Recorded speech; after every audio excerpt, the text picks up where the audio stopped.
Good morning, good evening, good afternoon, good night, whatever part of the day it is. I hope that you're having a fabulous one. Welcome to another episode of Miss Crystal Chats. So, on today's episode, we are going to be talking all things drag. How I went from a production manager working at Butlins in Skegness to the fabulous Miss Crystal that you see today. Now, it is totally not a secret that drag was not even on my radar. When I first started performing, I had people coming up to me saying, "Oh, you should try drag, you should try drag," but it was just never something that really interested me. And a lot of that is due to the fact that I didn't really know anything about drag. I just thought drag is your pantomime dames, or you get these really vile queens that are just literally all about tearing people down. So I was like, that is just not something that I fancy doing. And then I got production manager, and I really missed performing. And I was 26 when I first was production manager, so I was still relatively young, and I had to make the decision to not perform. And unfortunately, that just was not good for me. I love performing, and I think I just tried to give it up far too early. And I really wanted to try something a little bit different. And my friend Charlotte came to me and said, "Oh, there's an opportunity out in the Canary Islands. My friend Kenny works out there, and he'd be interested in like getting to know you a little bit more." So I emailed Mr. Kenny Moore, and I just said, "Oh, hi, I hear you've got an opportunity." Didn't know really too much about it at this point. And then he came back and went, "Yeah, we've got a fabulous opportunity. It's for a drag queen at Music Hall Tavern in Lanzarote." So I've never worked abroad, I've never done anything like this, and I thought, could I do drag? And I honestly had no idea. So that day I went out to Skegness Town, and I went to a little fancy dress shop, and I bought myself some fake lashes, some cheapy ass makeup, and a horrible Smithy's wig. I remember it. It was like blue, and it was just the worst ever you've seen. And I went home and I tried drag for the very, very first time in the comfort of my home. Now, there are pictures of this first time in drag circulating somewhere. I have no idea where these pictures are anymore, but I'm going to try and find them. And if I can, I will share them all with you because honestly, from where I started to where I am now is completely insane. Anyway, I chatted to Kenny, sent over a CV. I sent over a few showreel clips of me singing and dancing. He came back and said, "We would love to have you. Can you learn a few bits and pieces for when you come over? You can start in September." So I handed my notice in at Butlins, and I literally packed a bag, some wigs that I got from eBay, a couple of dresses that God knows where I got them, where I found them. I had to put a black leotard and gold hot pants in for an Alexandra Burke number, and I flew across to Lanzarote just by myself. It was crazy. So I landed and I got met by the gorgeous Special K and Courtney, and they came to come and collect me from the airport. No, they couldn't have because neither one of those drives. I can't remember. Maybe it was Leon and Kenny. Or maybe it was Leon, Kenny, and Courtney. I'm not too sure. Maybe it wasn't even any of them. But I think it was Courtney and Kenny, and maybe Steve was driving. That's what I think. Anyway, I get to this accommodation. I'm loving life. It is boiling. And I just think, wow, this is what I'm going to be doing. Now, I didn't tell my mum and dad that I would be doing drag. I just told them that I was working abroad as a male singer, and I was working at a lovely little resort. Needless to say, after my first couple of weeks there, I did eventually tell them that I was doing drag, and you know what? They were bloody loving it. They absolutely loved it, and they even came out to visit me while I was out there. I will always remember my first ever drag show. So I think I had two solo numbers as well as the openers and closers. We opened with One Night Only, which I was singing the third part. For those who have been to MHT, they'll know what that is. And I was so nervous. I have never done anything like this before. Luckily, by the time I'd gone over there, I'd learned all the choreography and everything, so fitting me into the show was relatively easy. I think one of the numbers that I first did solo was That's Life. And I had a gorgeous, it was kind of like an Elsa dress, but so much better. It was like an aquamarine colour, and I had a corset, and I had my little short pussycat wig on. That was one of my first numbers, and I think I did Share as well, just so that Special K could watch me perform. And do you know what? I was so nervous. And there was a lovely couple called Sharon and Alan who were there on my very, very first show. And they were also there on my very, very last show. And they said that the transformation was like going from a brickie in a dress to Beyonce. Which, do you know what? I'll take that. Now, my time at MHT was possibly a couple of the best years of my entire life. I have met some truly amazing people, drag queens that I still work with today, and also male dancers that weren't drag queens that are now, and also male dancers that have stayed male dancers. I wouldn't have changed that time for everything. But as with everything, you've got to stand up for your principles, and you've got to do what is right for you. And unfortunately, towards the end, things just were not happening that were being promised. One thing after another. I'm not going to get into it on here because do you know what? That is all in the past. I have no ill will to anybody that works there, because without them, I would not have my best friends. I wouldn't be Miss Crystal. So, as much as it was definitely the right move to move on, I'm just going to leave that chapter of my life in the past. So, when I came back to the UK, I did a bit of work in a call centre for a few months, just doing boiler maintenance. Yes, this queen was doing boiler maintenance. Can't you believe it? I had a manual. It was some of the best times because the people that I worked with are absolutely bonkers. Call center staff have got to be the most bonkers people I have ever worked with, and that is only because the number of customers that they get through that are just as insane, they've got to be able to deal with it, and they've got to be able to offload. So I came back and I worked with them for I think it was about 6 months. And anyway, I got that bug to perform again, and myself, Leona, and Mercedes formed the Faux Lashes and went across to start a new adventure in sunny Cyprus. So if you can imagine it, I'm in Scotland, Matthew's in Lancaster, and Leon is in Felixstowe. We were all meeting in London, and then we were all flying from London out to Cyprus. We were so excited. Honestly, I was single at this point. Matthew was single. Leon was single. And we were on this plane. We'd had loads of wine on the way over. And if anyone knows flying as well as drinking, well, let's just say we were a little bit tiddly on the plane, and you can actually see a clip of us on the plane on my YouTube channel. It is hilarious. So we thought we'll land in Cyprus, we'll get picked up, chauffeur driven, lovely accommodation.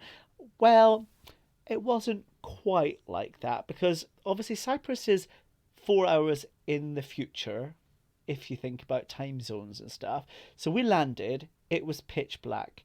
Our gorgeous fella Eddie picked us up at the airport. It wasn't a limo. It was well, it's just I've seen better things in Scrap Heap Challenge, let's just say. And anyway, we've turned up with 2 cases each. God knows how we were getting this in. It was like a Jenga game, and no, not Jenga, Tetris game. Honestly, trying to fit it all in. So anyway, we pull up to this resort. It is pitch black, not one light on. Eddie hands us the keys and goes, right, you're in that one up there. So literally, we have got into this accommodation. There is 2 beds. So I was like, well, there's definitely 3 of us here. So we look around. There was just nothing. It was like, if you can imagine the most basic accommodation you've ever lived in, that is what it was. But I would say, to be fair, we weren't paying anything for it, so beggars can't be choosers. So what did we do? We did the only thing that we could do. We found the nearest shop, we got the biggest bottle of vodka, and we drank it. I think I think that evening actually we all slept. We pushed the two beds together. We all slept in the same beds in the clothes that we had travelled in all day, because it just wasn't what we expected. However, that being said, the next day we did get up. We went into the office. We got cleaning stuff. We cleaned it all out. And you know what? It wasn't perfect, but we made it our little home for the time that we were out there. We did shows in Ayia Napa, Protaris, Parlimni, and we've met some amazing people and amazing performers out there. So even though the first impression was a little bit, oh my God, get me home, it did actually get better, and we still have so many wonderful memories about being bundled into the back of a car and driving to Ayia Napa when we wanted a night out. There are nights out in Ayia Napa. To be fair, I think I'll do a whole other podcast on my Cyprus experience, because there were so many things going on that you wouldn't even believe it. But anyway, as with a lot of things, things do come to an end, and we didn't actually see that full season out. So we came back just for one reason or another. We came back, and I literally moved to Norwich to do the next bit of drag, which is where I started working more with the gorgeous Special K. I should have probably mentioned somewhere down the line that throughout this whole time being back in the UK, being in Cyprus, I was part of the Ladybirds as well. And we did shows in Holiday Inn, Orwell Hotel, anywhere that's got a stage will perform. So I've been about a bit. I've done a few different things, but nothing really stands out as much as the fun that I've had with the gorgeous Special K. So for those of you who listen to my X Factor podcast, I'm going to rewind a little bit to how me and Kenny actually became the Squirrels. So, this one evening, Kenny had asked me if I fancied doing a gig with him at the Madder Market Theatre. It was Jason, he was being a pianist, careful there, I'll do the jokes, pianist, and it was like an evening piano, songs from musicals and things. So I was like that, oh, that sounds like a bit of camp, so yeah, I think I'll do that.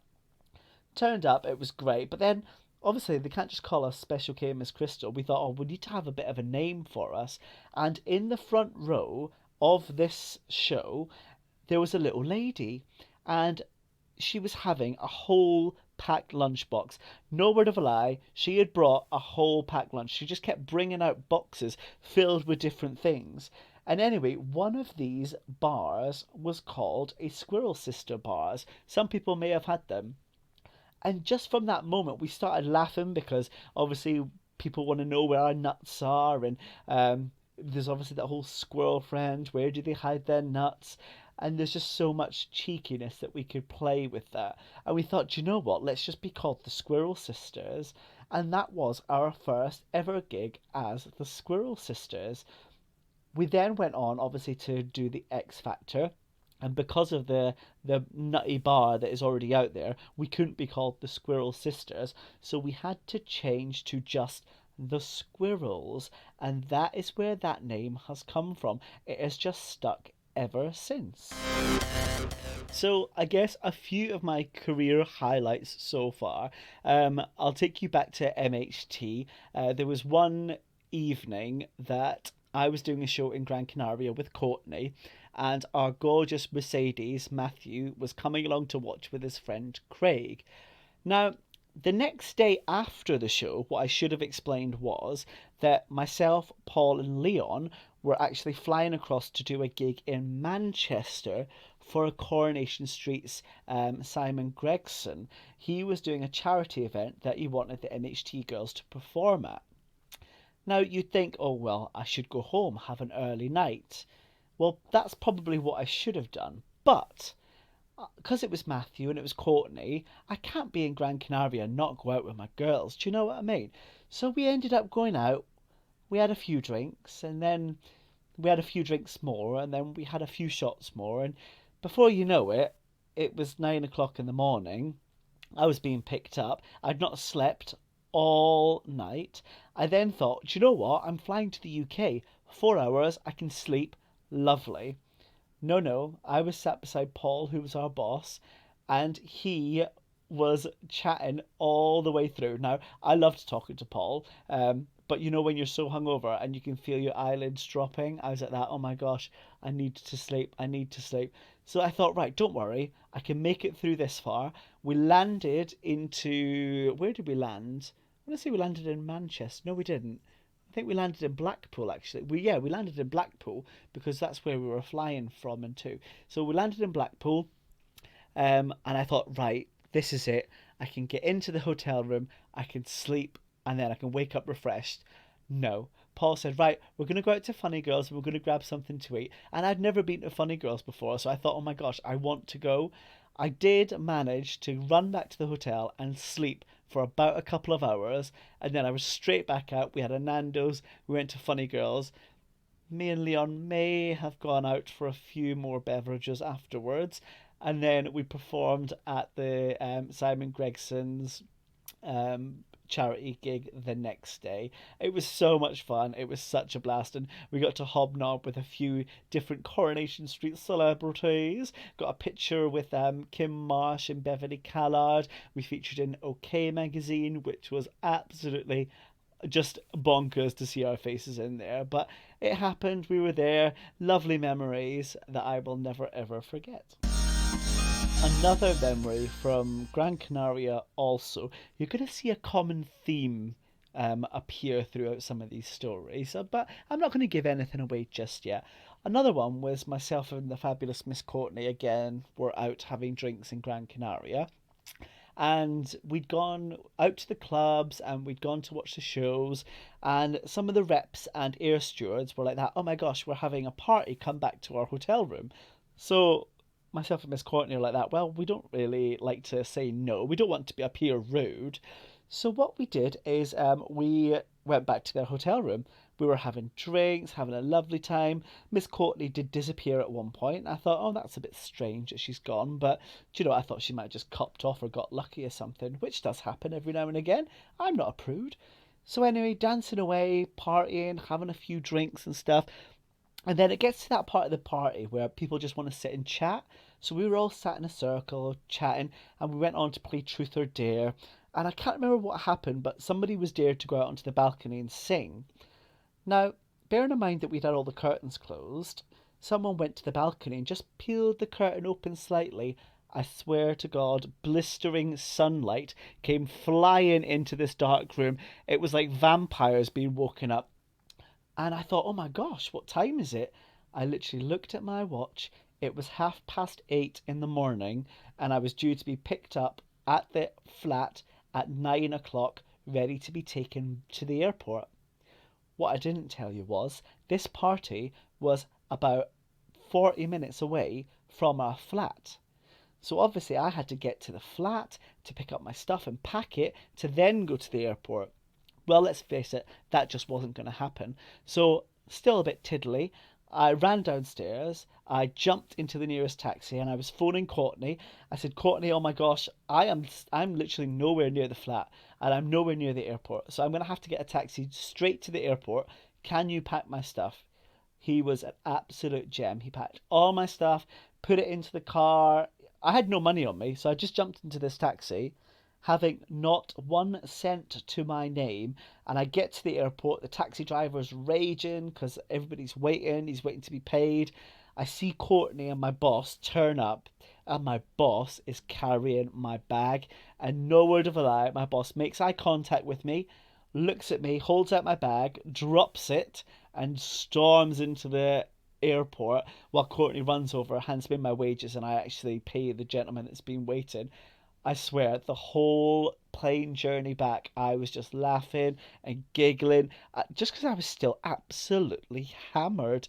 Needless to say, it wasn't my finest moment, but it's just one of those moments that will live in infamy. So I think when I move to the faux lashes and I think of the time that we had in Cyprus, one of the most memorable things that happened out there were some of the changing facilities that we had, because these are pubs and bars. These are not specifically entertainment venues, a lot of them. So a lot of them didn't have proper changing rooms. So we'd get changed in a disabled toilet, or we'd get changed in a stock room, which is fine. I am not precious. The only time I was a little bit concerned is we arrived at this pub in Ayia Napa, and we were looking around, and I was like, oh, where are we going to change? And he went, oh, I've cleared an area over here for you. Now, when he said he'd cleared an area, he just meant that he put a couple of chairs so that no customers could get into it. It was where the pool table was. There was no curtain or anything, so we had to politely ask if he wouldn't mind having a curtain just to go across, just so to protect our modesty. Now, we turned this corner, and there was this half-ass curtain half draped over something. It was the most embarrassing. And we're all trying to change behind this, and our costumes were skimpy. Oh, the memories that just scared me and scarred me for absolute life. And it kept falling down, and every time someone clapped or brushed near it, it would just drop. Oh, I swear, some of the most embarrassing but really, really funny moments happened on tour in Cyprus. So, when I think about myself and Special K's time as the squirrels, there are so many ridiculous times. Obviously, you will have listened to my other podcast about the X Factor experience, so I'm not going to go into all that right now. Just look at Miss Crystal Chats about the X Factor. We have had some random gigs. There's so many, but the couple that stick out in my mind, we've done one in a nursing home, and the old dears and old fellas absolutely loved it. Now, one of the moments from that show was when there's this lovely old lady, and she must have been about 91, and she had one of those little alarm things, you know, if you fall and break a hip and you can pull it and it'll go off so that somebody knows to come and find you. Well, I was doing my show, and I went, oh, look, she's got a rape whistle round her neck. Now, I didn't mean to say that, but just sometimes my mind just doesn't work as fast as my mouth. Kenny was mortified. Kenny's mum was mortified. This little lady, I don't really think she knew what I was saying, so I kind of got away with that one, but it was just very embarrassing. Another one was when we did an outside gig during the lockdowns. So it sounds glamorous. I swear, it was during summer, glorious sunshine for weeks. And then it gets to the day of the gig, and it pisses it down. So we literally had to do an outside gig. We arrived, and we didn't have anywhere to change because obviously it was COVID. So we had all of our stuff laid behind this stage that was outside, and the rain was coming down. The costumes were getting soaked. And anyway, Kenny was flying all over the stage. It was like he was on Dancing on Ice. He looked very graceful doing Gaga, slipping and sliding. And then I got on to do my fabulous Celine number. I was so excited. I'd not done it before, and I thought, it's great. There's like high notes and everything. And I got to halfway through, and my mic kind of cut out, and I was thinking, this is a bit strange. And I turned round, and I could see smoke billowing out of the sound equipment. So the rain had seeped in. The rain had seeped into the equipment, and it was short circuiting everything. Oh my gosh, it was absolutely comedy value. Everyone was just laughing. But the thing is, we're doing comedy, and because everyone's in their cars, we were just getting nothing. We couldn't hear what they were saying or anything. But it was still one of those gigs that was just so funny. Now, there are so many stories that I could go through, but I would literally be sat here all night. So I will do another one at some point, so don't worry about that. So the next podcast that I'm going to release, and I'm doing two at once, and it's going to be Miss Crystal Chats to Shunta Bothered. So make sure that you tune in for that one. Follow me on all my socials at Miss Crystal84 on most of them. Unless you're on TikTok, it's Chris is Crystal, and on YouTube, Miss Crystal Lies. So make sure you give me a little follow, give me a little subscribe, and don't forget to like my podcast so that you get the automatic updates and have a little listen to them. Thank you so much for listening to me. I will see you all very, very soon, hopefully. But from me, take care, stay safe, love you all. Bye-bye.